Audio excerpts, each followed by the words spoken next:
Hello friends, welcome back to my channel जहां मैं आपको बताती हूँ एजुकेशन से रिलेटेड, एग्ज़ाम से related updates, tips and tricks और लर्निंग से रिलेटेड चीज़ें। तो आज की जो ये वीडियो है ये डीएलएड वालों के लिए बहुत ही ख़ास होने वाली है, क्योंकि इस वीडियो में मैं आपके साथ डिस्कस करने जा रही हूँ आपका जो डीएलएड का सब्जेक्ट है school culture, leadership and teacher development, यानी शालेय संस्कृति, नेतृत्व एवं शिक्षक विकास। ये जो सब्जेक्ट है आपका टीचर एंड स्कूल कल्चर यानी शिक्षक और शालेय संस्कृति से भी जाना जाता है। तो आप लोग यहाँ कंफ्यूज मत होना, इसलिए मैंने आप लोगों को दोनों नाम बता दिए और हिंदी इंग्लिश दोनों में बता दिए। तो इस वीडियो में मैं आपके साथ इस सब्जेक्ट से रिलेटेड कुछ टॉपिक्स शेयर करने जा रही हूँ और मैं आपको पढ़ाऊँगी भी वो टॉपिक्स, और आपको हिंदी में भी बताऊँगी और उसको इंग्लिश में भी बताऊँगी, ताकि किसी को कोई प्रॉब्लम ना हो। तो आप लोग बिल्कुल रेडी रहिए। वीडियो स्टार्ट होने से पहले कुछ भी डाउट हो या आपका कोई क्वेश्चन हो तो आप लोग मुझे कमेंट सेक्शन में पूछ सकते हैं। और अगर आप लोगों को डीएलएड से रिलेटेड, टॉपिक से रिलेटेड या सब्जेक्ट से रिलेटेड डेली वीडियोस चाहिए तो आप वो भी मुझे कमेंट सेक्शन में ज़रूर बताना, ताकि मैं आपको कोशिश कर पाऊँ कि डेली आपको डीएलएड पे एक वीडियो दूँ। और वीडियो को स्टार्ट करने से पहले अगर आप मेरे चैनल पर न्यू हैं या आपने अभी तक मेरे चैनल को सब्सक्राइब नहीं किया है तो please daily new video notification के लिए मेरे चैनल को सब्सक्राइब कर लिए, साथ ही बेल बटन को क्लिक कर लिए, ताकि मेरी कोई भी न्यू वीडियो की नोटिफिकेशन आप तक पहुंच जाए सबसे पहले। तो हमारा जो फर्स्ट क्वेश्चन है, जो हमारा पहला प्रश्न है, वो है write the definition of education according to Tagore. Tagore के अनुसार शिक्षा की परिभाषा लिखिए। तो इंग्लिश मीडियम वालों के लिए मैं सबसे पहले इसको इंग्लिश में पढ़ के बता देती हूँ, फिर इसको मैं हिंदी में समझा दूंगी। सो हमारा आंसर है, Tagore said that the principal aim of education should be the development of moral spiritual aspects of the child's personality. For this he emphasised upon inner development, attainment of inner freedom, inner power and enlightenment. तो इसका मतलब ये है, टैगोर के अनुसार जो शिक्षा है उसका मेन सिद्धांत ये होना चाहिए, जो बच्चा है उसकी पर्सनालिटी सिर्फ बाहर से ही चेंज ना हो, जो बच्चे की पर्सनालिटी है वो अंदर से भी चेंज हो, उसके अंदर जो मोरल डेवलपमेंट है वो बढ़े। तो इस आंसर का मतलब है, टैगोर के अनुसार जो बच्चा है उसका जो शिक्षा का उसका जो उद्देश्य सिर्फ ये नहीं हो कि अच्छे मार्क्स लाना है या हमें जॉब चाहिए, उसका उद्देश्य ये भी हो कि उसके अंदर की जो मोरल वैल्यूज़ हैं और उसका जो कॉन्फिडेंट है वो बढ़े, वो आदर्शवादी बने, उसमें आत्मविश्वास बढ़े और उसको में जो कुछ करने की चाह बढ़े। तो टैगोर के अनुसार वो मानते हैं कि जो एजुकेशन है यानी जो शिक्षा है उसका जो मेन सिद्धांत है वो यही होना चाहिए। अब हमारा दूसरा क्वेश्चन है right meaning of action research. जो आपका ये टॉपिक है एक्शन रिसर्च, इस पे आपको बहुत सारे जो क्वेश्चन है वो बनते हैं। आप इसके एडवांटेजेस भी पूछ सकते हैं, डिसएडवांटेज पूछ सकते हैं, इसके मेरिट्स, डीमेरिट्स, ये सारी चीज़ें पूछ सकते हैं।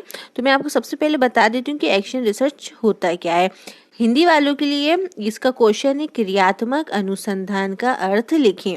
तो action research is simply a form of self reflective inquiry undertaken by participant in social situation in order to improve the rationality and justice of their own practices, their understanding of these practices and the situation in which the practices are carried out।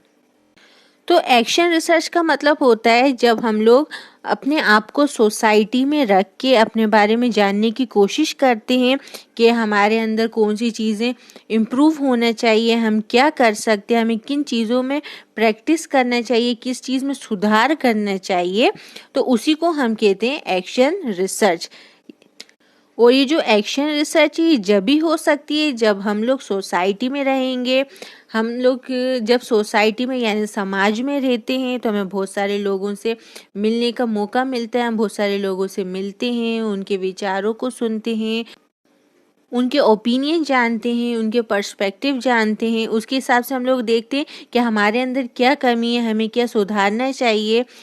तो इसी चीज़ को हम कहते हैं action research. अब हमारा दूसरा question है व्हाट इज हाइपोथेसिस, यानी परिकल्पना क्या है। Hypothesis has classical been referred to as an educated guess in the context of the scientific method. This description is somewhat correct. After a problem is identified, the scientist would typically conduct some research about the problem and then make a hypothesis about what will happen during his or her experiment. तो mainly जो hypothesis है उसका मतलब क्या होता है, किसी चीज़ की हम कल्पना करते हैं पहले से ही, उसी को हम कहते हैं हाइपोथेसिस। जैसे कि यहाँ पर मैंने एग्जाम्पल दिए, examples of hypothesis. If I add fertiliser to my garden then my plants will grow faster. मतलब इसका क्या है, अगर मैं अपने गार्डन में फर्टिलाइज़र यानी कि खाद डाल दूंगा तो मेरे जो प्लांट है वो और तेज़ी से क्या होंगे, बढ़ेंगे। तो हम परिकल्पना कर रहे हैं, यानी इस चीज़ को हम पहले से सोच रहे हैं। हाँ, अगर हम ऐसे करेंगे तो उसका जो रिजल्ट है हमें पॉजिटिव मिलेगा। फिर दूसरा example, if I brush my teeth every day then I will not develop cavities. अगर मैं रोज़ ब्रश करूँगा या अगर मैं रोज़ ब्रश करूँगी तो कैविटीज़ हैं वो हमारे दांतों में नहीं पनपेंगी। तो ये जो परिकल्पनाएं होती हैं इसी को हम कहते हैं हाइपोथेसिस, यानी पहले से किसी चीज़ की कल्पना करना। अब हमारा नेक्स्ट क्वेश्चन है write aims of education according to Dayanand Saraswati. Dayanand Saraswati के अनुसार शिक्षा के उद्देश्य लिखिए। तो ये भी आप लोगों का एक बहुत इम्पोर्टेंट क्वेश्चन है, तो इसको आप अच्छे से समझिए। He puts emphasis on the view that education is that which help one to acquire knowledge, culture, righteousness, self-control, and the like virtues, and eradicate ignorance and evil habits. He suggested the multi-size curriculum, perfection, and importance of humanism and rationalism. तो इसका मतलब ये है दयानंद सरस्वती के अनुसार जो education है यानी जो शिक्षा है वो हमारे अंदर जानकारी पैदा करती है, हमें हमारा जो कल्चर है, हमारी संस्कृति है उससे रूबरू कराती, क्या सही है क्या गलत है वो बताती है, अपने आप पे सेल्फ कंट्रोल कैसे करें वो बताती है, और जो बुरी आदत होती हैं उसको दूर करती है। तो यही जो उद्देश्य है वो है दयानंद सरस्वती का। अब नेक्स्ट क्वेश्चन है व्हाट इज एन इनोवेशन, एक नवाचार क्या है। तो innovation is commonly defined as the carrying out of new combination that include the introduction of new goods. An innovation is something original and more effective and as a consequence new that breaks into the market और society. तो आप सभी को पता होगा innovation क्या होता है, यानी नवाचार क्या होता है। जब कोई नई चीज़ को इंट्रोड्यूस करा जाता है तो उसी चीज़ को हम कहते हैं इनोवेशन यानी नवाचार।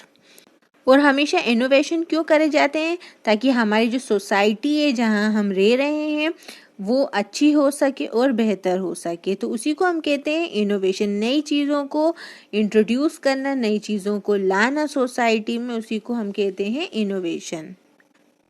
फिर हमारा दूसरा क्वेश्चन है what are the characteristics of classroom culture, कक्षा संस्कृति की विशेषताएं क्या है। तो सबसे पहले स्टूडेंट इंगेजमेंट, एक क्लासरूम में हमेशा जो स्टूडेंट है उसकी इंगेजमेंट रहना चाहिए, मीन्स वो चीज़ों में व्यस्त होना चाहिए, अपनी क्लियर एक्सपेक्टेशंस होने चाहिए। मतलब अगर आप क्लास में बैठे हैं तो आपकी एक्सपेक्टेशन क्या है, मतलब आपको क्या पढ़ना है, हमें ये आज सीखना है, तो वो जो एक्सपेक्टेशंस है हमारी क्लियर होना चाहिए। हाँ, आज हम स्कूल जा रहे हैं, आज हम क्लास अटेंड करेंगे, तो आज हम ये सीखेंगे।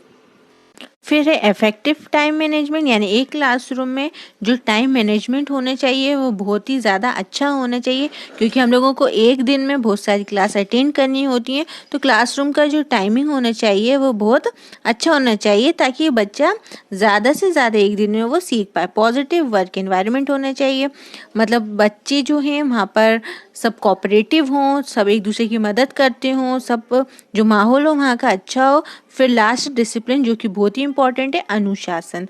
तो एक क्लासरूम में अनुशासन बहुत ही ज़्यादा ज़रूरी है। अब जो इसके बाद है आप लोगों के लॉन्ग आंसर्स बचे, मैं वो आप लोगों को नेक्स्ट वीडियो में बताऊंगी, तो आप लोग मेरी नेक्स्ट वीडियो का वेट करिएगा। और अगर आपको मेरी ये वीडियो अच्छी लगी हो तो वीडियो को लाइक करें और अपने फ्रेंड्स और फैमिली के साथ शेयर करें।